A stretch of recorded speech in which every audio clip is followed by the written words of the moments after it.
U.S. sailors stationed in Japan have been put on lockdown, which means they can't leave base unless they live off base, which means they have to go straight home from work, and also all alcohol sales have been banned, along with consuming alcohol. What does that mean? Is this completely unfair? Well, let's break it down a little bit here on the Salty Seaman. Recently, there's been a few incidents involving U.S. Navy sailors in Japan, specifically down in Okinawa, particularly a couple of instances of DUIs where people got hurt, among a few others. And knowing how these things usually work, probably some other stuff that wasn't quite as publicized went down too.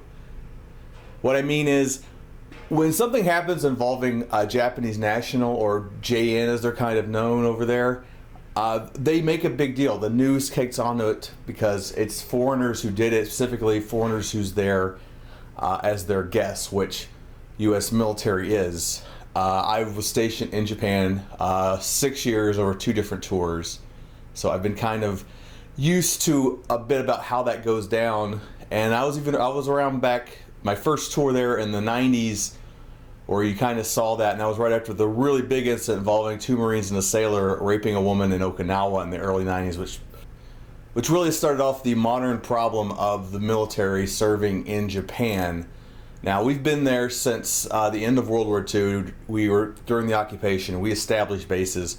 We've used Japan as our forward deployment platform towards Korea, Vietnam, watching Russia during the Cold War, and we're still there today. A lot of it, we're keeping North Korea in check, essentially. We have a lot of forward power to move straight from Japan to North Korea should we need to.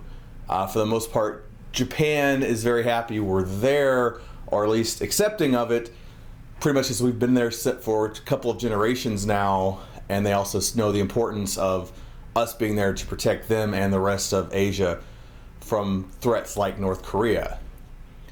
Now, the first place these problems start coming in was with Okinawa. If you don't know anything about Okinawa, they are an island that is part of Japan. They're very, very, very far away from the main islands. They are actually, in terms of the sub-races of Asian, they're not even really Japanese, and they'll be the first to tell you they're not Japanese. They're in fact Okinawan.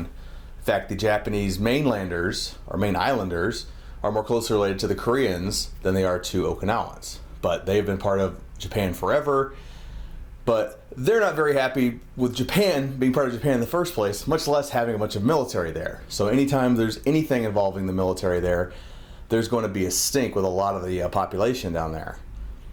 This reflects on Japan as a whole. Japan has kind of looks at us with a bit of a stink eye anytime our troops, service members down there, are doing anything that causes public incidents, as destruction of property, theft, violence towards them, rape, murder, of course the biggies.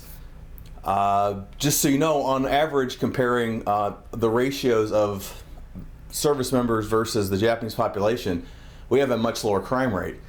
In fact, military members in Japan are some of the most well-behaved in the world, and that's just for these reasons, because we, or I'd say them now, get so beat up, hammered anytime there's something bad going on. We really have gotten really good at policing ourselves and trying to stay out of trouble there, but it's never going to be perfect. There are thousands and thousands of service members serving in Japan, and you're never going to have the perfect batting average of never having any public incidences down there. It's just, it's statistically infeasible. But the thing is, if there's a rash of them one after another, the military has to show it's doing something to address this. What this usually means is the lower level people kind of get spanked. In this case, the admiral has made it across the board, from him, I guess, down. If you're in the Navy, you know, these rules affect you, period. You know, you can't drink, you can't go anywhere. The Liberty ban, the not going anywhere part, is probably being lifted really soon. They already said once they're satisfied that everyone has been given face-to-face training from their commanding officers on this stuff, that's going to be lifted. However, the alcohol ban is indefinite for now. Who knows when that will be lifted? This is not the first time this stuff has happened. My last base, Iokuni, I kind of walked into them. They were in the middle of something like that, where the liberty restriction part had just kind of been lifted, but we were under the alcohol ban, at least out in town, for a good year I was there. You could drink on base, you could not drink off base, period. Unless it was in your domicile if you lived off base. And like I said, this is little things like this go on. Sometimes it's branch to branch, depending if it's one service that's causing the problems, like we are now. It's the Navy. Sometimes they make a blanket for all military forces. When it's just one branch, usually it is the Marines. Usually it's due to Okinawa. Let's just be honest. That's where most of the instances that cause a stink are happening. Because I know they happen around the Tokyo area too, but maybe they don't quite get the hubbubaloo that an Okinawa incident gets. I came down there again in the 90s.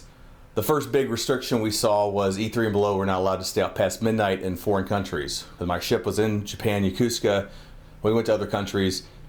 A few months after I got there, they just put down this rule: hey, if you're at E3 below, you got to be back to the ship by midnight. And that sucked, and we thought it sucked. That rule now seems quaint. Both any military ship, either in Japan or coming in there, has an E5 and below policy for that. And that's just the way the game's played. They're looking out for trying to keep people out of trouble. I don't always agree with it. We're all adults, but it is what it is, and it's not going anywhere. I remember when I was there and they said like we would never have any of these kind of restrictions on us at home, which home being in Japan, because that's our home. But unfortunately, it's not like it is stateside. They really can't do a lot of that stuff to us stateside because we have rights. We are even though we're in the military, when you're on American soil, the rules are different. They can't enforce some of these things that they do overseas, which may seem draconian. But thing to remember, overseas military is under the Status of Forces Agreement, which is between the State Department and the country we're in. Military is a guest of the State Department, the whole DOD. We fall under the Secretary of State, Hillary Clinton. So the State Department kind of calls the shots. They're going to look at us when these things start happening and start hurting their diplomatic relations with Japan. What are you doing about this? So the leaders, the high up brass, they have to make a show of they're doing something, or else they let the State Department take care of it and cause maybe even worse restrictions. I can say this is because being in public affairs, I was part of a lot of briefs with a lot of high up guys that we end up talking about this stuff. The base, the ship COs hate this stuff. They know what it does to morale, and bad morale produces bad work for military. They don't want these rules, but this is the kind of stuff that's going to happen every time there's an uptick of any kind of bad behavior. And in this case, the Navy's unfortunately in the driver's seat here. And I hope for the sailors' sakes over there, like all these are lifted pretty good, are lifted soon. Hopefully there won't be any more uptick of incident after incident. Like I said, it's always going to happen, but I hope for the best for the men and women serving over there in my Navy. I love you guys. Good luck. I hope the stuff's lifted soon. And that's it for the Salty Seaman. I hope you learned something today.